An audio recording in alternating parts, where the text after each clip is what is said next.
ना छूटे आज तज ना मोले वैसे डरलू हम ताजो तोहरे खातिर रोआत बानी। हमरा बिना खुश बाड़ू ई बात सतावेला, टूटल दिलवा हर रात तोहरे नाम पुकारेला।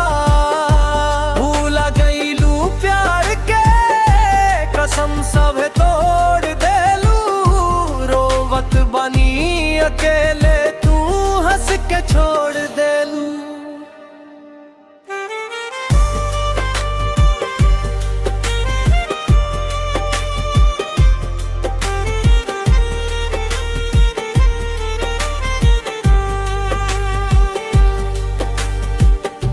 फोटो में मुस्कान आँख में बरसा, तोहरे याद में कटेला हर एक रात।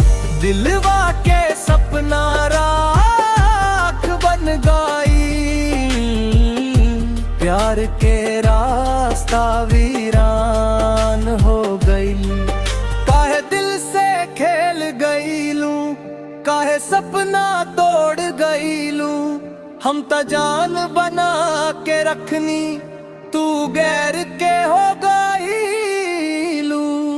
हमरा बिना खुश बाड़ू ई बात सतावेला, टूटल दिलवा हर रात तोहरे नाम पुकारेला।